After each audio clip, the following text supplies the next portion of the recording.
Allies exam पाठशाला में आपका स्वागत है।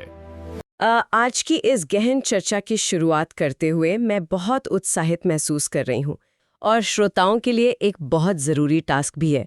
अभ्यास के दौरान जो भी सवाल गलत हों उनका क्वेश्चन नंबर नोट कर लें और पीडीएफ से उसका रिवीजन ज़रूर करें। और हाँ, आखिर में अपना स्कोर साझा करना एक अच्छी आदत है। तो चलिए बिना देर किए पीडीएफ की अगली स्लाइड की ओर बढ़ते हैं। खेल और साहित्य के सवालों से आगाज करते हैं। अगर परीक्षा में एक एमसीक्यू यानी बहुविकल्पीय प्रश्न आए कि राजीव गांधी खेल रत्न के पहले विजेता कौन थे और विकल्प में 4 दिग्गजों के नाम हो, तो सही जवाब क्या होगा? इसका सही उत्तर हमेशा विश्वनाथन आनंद होगा। वो भारतीय शतरंज के ग्रैंड मास्टर हैं और 5 बार के वर्ल्ड चैंपियन भी रह चुके हैं। बिल्कुल। और यहाँ एक और तथ्य जोड़ा जा सकता है कि 2021 में इस पुरस्कार का नाम बदलकर मेजर ध्यानचंद खेल रत्न कर दिया गया था। हाँ, और अगर बहुविकल्पीय विकल्पों में ये पूछा जाए कि ये सम्मान पाने वाली पहली महिला कौन थी, तो सही जवाब कर्णम मल्लेश्वरी होगा। विश्वनाथन आनंद जी की किताबें भी बहुत मशहूर हैं, माइंड मास्टर और my best game of chess. साहित्य की बात निकली है तो मैन बुकर पुरस्कारों का जिक्र भी स्रोत में है। अरे हाँ, एक बहुत ही प्रसिद्ध एमसीक्यू बनता है कि वर्ष 2008 में द व्हाइट टाइगर के लिए मैन बुकर पुरस्कार किसने जीता था? सही उत्तर है अरविंद अडिगा। ये उपन्यास भारतीय समाज की कई जटिलताओं को सामने रखता है। और बुकर पुरस्कार की पृष्ठभूमि भी दिलचस्प है। इसकी शुरुआत 1969 में हुई थी और इसकी पुरस्कार राशि 50,000 पाउंड है। और ये भी ध्यान रखना चाहिए कि ये मुख्य रूप से अंग्रेजी भाषा में लिखी गई ओरिजिनल किताबों के लिए ही दिया जाता है। भारत के लिए गर्व की बात है कि अरुंधति रॉय पहली भारतीय महिला विजेता थी जिन्हें 1997 में ये मिला था। इनमें उनका काम विश्व स्तर का है। और बुकर 2025 के ताज़ा संदर्भ में अगर डेविड ड्योप या सिजले का नाम आए तो सवाल होगा कि उन्होंने किस उपन्यास के लिए पुरस्कार जीता। उसका जवाब है फ्लैश। चलिए विज्ञान की ओर चलते हैं।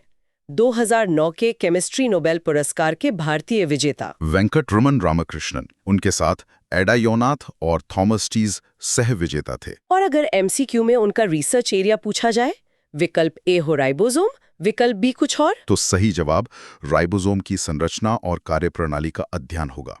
ये मेडिकल साइंस के लिए एक बहुत बड़ी खोज थी। कला और सुरों की दुनिया के सवाल भी बहुत आते हैं। अगर पूछा जाए कि भारत रत्न पाने वाले पहले संगीतकार कौन थे? M S Subbulakshmi. वो कर्नाटक शास्त्रीय संगीत की महान गायिका थी। हाँ, और लता मंगेशकर जी और उस्ताद बिस्मिल्लाह खान को ये सम्मान 2001 में मिला था। अंतर्राष्ट्रीय बुकर पुरस्कार की श्रेणी में एक और नाम है बानो मुश्ताक का। बिल्कुल, उन्होंने कन्नड़ लघु कथा के लिए ये जीता है। उनकी किताब का नाम हार्ट लैम्प है, जिसे कन्नड़ में इडिया हनाती कहते हैं। और इसका अंग्रेजी अनुवाद दीपा भस्ती ने किया है। अनुवाद बहुत अहम है क्योंकि यही क्षेत्रीय साहित्य को वैश्विक बनाता है। गीतांजलि श्री के बाद ये उपलब्धि हासिल करने वाली वो दूसरी भारतीय हैं। अब हम पीडीएफ के दूसरे भाग में प्रवेश कर रहे हैं, जो कला, संस्कृति और खेलों के नियमों पर है। पत्रकारिता के क्षेत्र का एक बड़ा नाम है रामनाथ गोयनका पुरस्कार। हाँ, अगर मार्च 2025 के संदर्भ में एमसीक्यू बने कि ये पुरस्कार कौन प्रदान करता है, तो उत्तर है राष्ट्रपति महोदय। और एक लोक कला है पुलिकली। अक्सर सवाल आता है कि इसमें क्या होता है? इसमें कलाकार खुद के शरीर को बाघ या तेंदुआ के रूप में पेंट करते हैं। ये बहुत ही जीवंत प्रदर्शन होता है। स्टैच्यू ऑफ यूनिटी से भी सवाल बनते हैं। इसके मूर्तिकार का नाम? राम वी सुतार। ये 182 मीटर ऊंची प्रतिमा है और 31 अक्टूबर को राष्ट्रीय एकता दिवस पर चर्चा में रहती है। क्षेत्रीय संगीत का एक आम एमसीक्यू है कि लावणी किस राज्य का लोक संगीत या नृत्य है? उत्तर है महाराष्ट्र। स्रोत सामग्री में इसे याद रखने की कमाल की ट्रिक है। लावण्या नाम की एक्ट्रेस को महाराष्ट्र से जोड़ लें। हाँ, ट्रिक्स बहुत काम आती हैं। शास्त्रीय कलाओं में ध्रुपद गायन का जिक्र है, जो हिंदुस्तानी शास्त्रीय संगीत का एक बहुत प्राचीन और मुख्य हिस्सा है। अगर पंजाब के ऊर्जावान लोक नृत्य पर एमसीक्यू आए तो उत्तर भांगड़ा होगा। इसी तरह बंगाल का बाउल और असम का बिहू है। संगीत की दुनिया का एक बहुत तकनीकी सवाल है। ठाट सिस्टम के संस्थापक कौन थे? विष्णु नारायण भातखंडे। ये 10 ठाट का सिस्टम है। बिल्कुल, 20वीं सदी की शुरुआत में संगीत शिक्षण को मानकीकृत करने का काम भातखंडे जी ने ही किया था। चलिए खेल संगठनों पर आते हैं। अंतर्राष्ट्रीय भारोत्तोलन महासंघ यानी IWF का मुख्यालय कहाँ है? लॉजेन, स्विट्जरलैंड में। और दिलचस्प बात यह है कि अंतर्राष्ट्रीय ओलंपिक समिति का मुख्यालय भी वहीं है। खेल के नियमों में बहुत बारीकियां हैं। जैसे तीरंदाजी में जो सबसे भीतरी और छोटा सर्कल होता है उसे क्या कहते हैं? उसे एक्स रिंग कहते हैं। जब स्कोर टाई हो जाता है तो इसी का इस्तेमाल टाई ब्रेकर के तौर पर होता है। ओलंपिक समिति की स्थापना कब हुई थी? 1894 में पियरे डी कुपोर्टन द्वारा। राष्ट्रमंडल खेलों का एक नियम है कि जिस शहर में मुख्य खेल होंगे वहीं एथलेटिक्स इवेंट भी होंगे। हाँ, और T20 क्रिकेट में अगर MCQ आए कि सुपर ओवर ने किस पुरानी पद्धति की जगह ली है, तो उत्तर क्या होगा? उत्तर होगा बॉल आउट पद्धति, जिसमें गेंदबाज सीधे स्टंप्स को निशाना बनाते थे। 16 में हुआ था। तो ये बिल्कुल गलत कथन है। प्रथम विश्व युद्ध के कारण वो खेल रद्द हो गए थे। ध्वज का पहली बार प्रयोग 1920 में हुआ था। सही कहा। और ओलंपिक मशाल 1928 में आई। तीरंदाजी में एक शब्द है रॉबिन हुड। अगर इसका अर्थ पूछा जाए तो सही विकल्प क्या चुनना है? इसका मतलब है कि लक्ष्य में जो तीर पहले से मौजूद है, ठीक उसी के ऊपर दूसरा तीर मारकर उसे बीच से चीर देना। कबड्डी के लॉबी एरिया का नियम भी बहुत खास है। बिल्कुल। लॉबी का उपयोग तभी किया जा सकता है जब डिफेंडर रेडर को छू ले, यानी संघर्ष शुरू हो जाए। खिलाड़ियों की उपलब्धियों पर MCQ आ सकता है। पैरालंपिक पदक जीतने वाली पहली भारतीय महिला दीपा मलिक 2016 में। और अगर पैरालंपिक में गोल्ड जीतने वाली पहली महिला पूछें तो वो अवनी लेखरा हैं। और 2020 ओलंपिक में भाला फेंक में ऐतिहासिक गोल्ड नीरज चोपड़ा ने जीता था। साहित्य और इतिहास की बात करें तो the home and the world पुस्तक के लेखक रविंद्रनाथ टैगोर हैं। ये पुस्तक राष्ट्रवाद और महिलाओं की स्वतंत्रता के विषय पर है। हाँ, और अगर हम निष्पक्ष रूप से इसके साहित्यिक दृष्टिकोण का विश्लेषण करें तो टैगोर ने उस दौर के राष्ट्रवाद और व्यक्तिगत आजादी के बीच के द्वंद्व को बहुत गहराई से उकेरा है। ये बहुत ही सटीक विश्लेषण है। अब हम PDF के तीसरे भाग पर हैं। ये भाग किताबों, जनजातियों और संगठनों पर है। तो अगर MCQ आए कि हमारा राष्ट्रीय आदर्श वाक्य सत्यमेव जयते कहाँ से लिया गया है? मुंडकोपनिषद से। अंतर्राष्ट्रीय बुकर जीतने वाला पहला हिंदी उपन्यास कौन सा है? रेत समाधि, जिसे टूम्ब ऑफ सैंड कहते हैं। लेखिका गीतांजलि श्री हैं और अनुवादक डेजी रॉकवेल। स्रोत में कुछ और किताबें हैं। The private life of an Indian Prince के लेखक मुल्कराज आनंद हैं। और कन्नड़ उपन्यास ओम नमो के लेखक शांतिनाथ के देसाई हैं। महाभारत पर आधारित अंधायुग के लेखक धर्मवीर भारती हैं। संस्कृति की ओर चलें तो नाट्यशास्त्र क्या है? अगर विकल्प हो तो सही उत्तर होगा कि भारतीय शास्त्रीय नृत्य शैलियों का प्राथमिक सैद्धांतिक आधार है। मध्य प्रदेश के खजुराहो मंदिरों की वास्तुकला शैली क्या है? नागर शैली।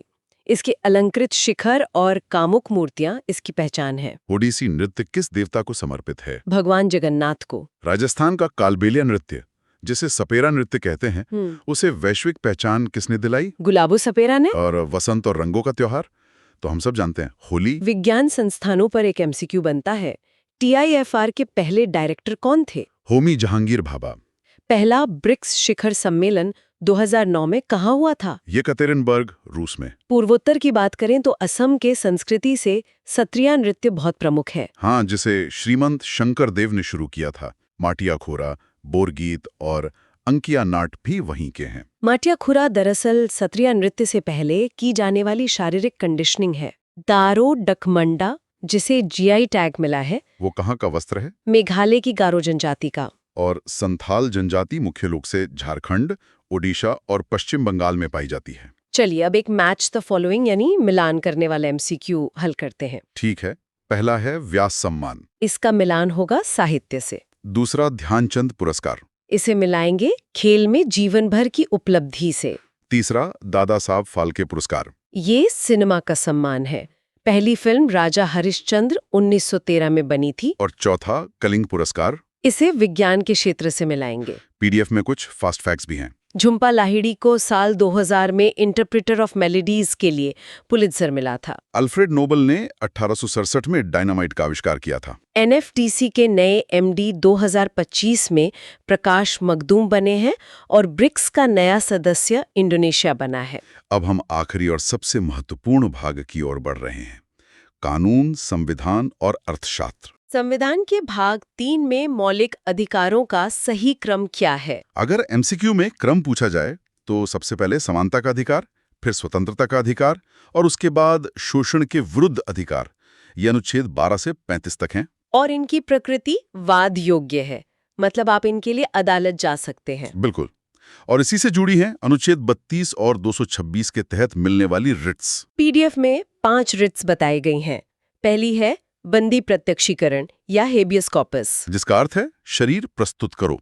ये गैर कानूनी हिरासत के खिलाफ है। दूसरी है परमादेश या मैंडेमस। इसका मतलब है कि अदालत किसी अधिकारी को उसका कर्तव्य निभाने का आदेश देती है। तीसरी रिट है प्रतिषेध। ये ऊपरी अदालत द्वारा निचली अदालत को कार्यवाही रोकने का आदेश है। चौथी है अधिकार पृच्छा, यानी किस अधिकार से?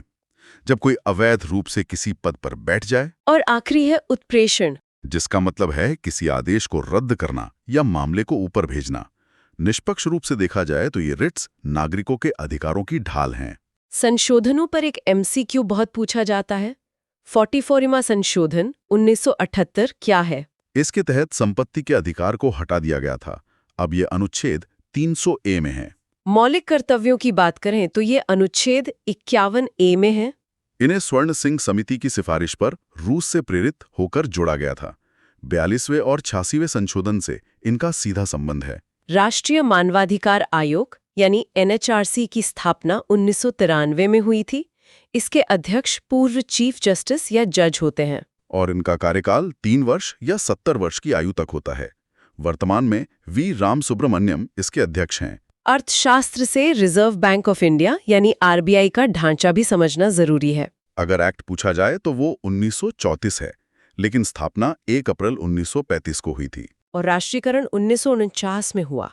MPC यानी मौद्रिक नीति समिति 2016 में बनी थी, जिसमें 6 सदस्य होते हैं और RBI गवर्नर इसके अध्यक्ष होते हैं। पहले गवर्नर ऑसबॉर्न स्मिथ थे और पहले भारतीय गवर्नर CD देशमुख थे। आज हमने खेल, साहित्य, संस्कृति से लेकर विज्ञान और संविधान तक एक बहुत ही विस्तृत रिकैप किया है। हाँ, और PDF में सुनने वालों के लिए एक होमवर्क प्रश्न भी दिया गया है। वो सवाल है कि आज़ादी के वक्त यानी 1947 में RBI के गवर्नर कौन थे? ये उम्मीदवारों को खुद खोजना चाहिए। इससे रिसर्च करने की आदत बनती है। बिल्कुल। आज की चर्चा को समाप्त करते हुए एक गहरे विचार पर गौर करते हैं। मेरा सोचना है कि अगर हम ध्यान से देखें तो ये सभी तथ्य आपस में जुड़े हुए हैं। एक सशक्त संविधान, जिसके अनुच्छेद 32 के बारे में हमने जाना, उसी समाज को सुरक्षित करता है जो द व्हाइट टाइगर जैसी कला को जन्म देता है। हाँ, और उसी सुरक्षित समाज में ओलंपिक में नीरज चोपड़ा जैसे खिलाड़ी उभरते हैं। जानकारी सिर्फ रटने के लिए नहीं है, ये हमारे समाज के ताने बाने को समझने के लिए है। बिल्कुल सही कहा आपने। तो श्रोताओं, मुझे उम्मीद है कि ये ज्ञान सत्र आपके लिए फायदेमंद रहा होगा। मैं हूं आपका अली भाई। आज के लिए बस इतना ही। जय हिंद, जय भारत।